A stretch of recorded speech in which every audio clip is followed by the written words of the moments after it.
Para mí es un verdadero privilegio que ustedes estén acompañándonos en este tiempo donde leemos la palabra de Dios, las Sagradas Escrituras. Les invito a que busquen en sus Biblias el capítulo 3 de la primera carta del apóstol Juan. Primera carta de Juan en el Nuevo Testamento de la Biblia, capítulo 3. Casi al final de la Biblia, ustedes encontrarán las tres cartas, primera, segunda y tercera carta de Juan. Estamos leyendo la primera carta, capítulo 3. Dice así la palabra de Dios.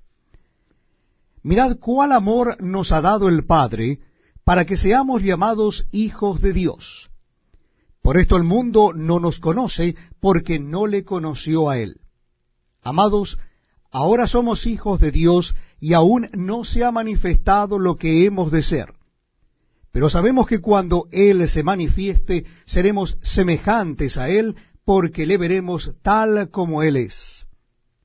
Y todo aquel que tiene esta esperanza en Él se purifica a sí mismo, así como Él es puro. Todo aquel que comete pecado infringe también la ley, pues el pecado es infracción de la ley. Y sabéis que Él apareció para quitar nuestros pecados, y no hay pecado en Él. Todo aquel que permanece en Él no peca. Todo aquel que peca no le ha visto ni le ha conocido. Hijitos, nadie os engañe. El que hace justicia es justo como Él es justo. El que practica el pecado es del diablo, porque el diablo peca desde el principio. Para esto apareció el Hijo de Dios, para deshacer las obras del diablo. Todo aquel que es nacido de Dios no practica el pecado, porque la simiente de Dios permanece en él y no puede pecar porque es nacido de Dios. En esto se manifiestan los hijos de Dios y los hijos del diablo. Todo aquel que no hace justicia y que no ama a su hermano no es de Dios.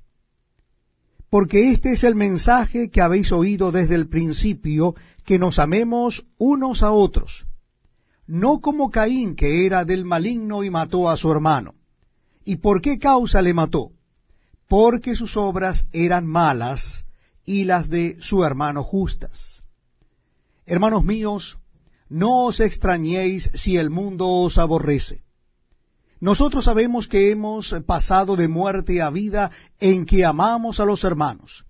El que no ama a su hermano permanece en muerte. Todo aquel que aborrece a su hermano es homicida. Y sabéis que ningún homicida tiene vida eterna permanente en él. En esto hemos conocido el amor en que Él puso su vida por nosotros. También nosotros debemos poner nuestras vidas por los hermanos. Pero el que tiene bienes de este mundo y ve a su hermano tener necesidad y cierra contra él su corazón, ¿cómo mora el amor de Dios en él? Hijitos míos, no amemos de palabra ni de lengua, sino de hecho y en verdad. Y en esto conocemos que somos de la verdad, y aseguraremos nuestros corazones delante de Él. Pues si nuestro corazón nos reprende, mayor que nuestro corazón es Dios, y Él sabe todas las cosas. Amados, si nuestro corazón no nos reprende, confianza tenemos en Dios, y cualquiera cosa que pidiéremos la recibiremos de Él, porque guardamos sus mandamientos y hacemos las cosas que son agradables delante de Él. Y este es su mandamiento, que creamos en el nombre de su Hijo Jesucristo, y nos amemos unos a otros como nos lo ha mandado. Y el que guarda sus mandamientos permanece en Dios y Dios en él. Y en esto sabemos que Él permanece en nosotros por el Espíritu que nos ha dado.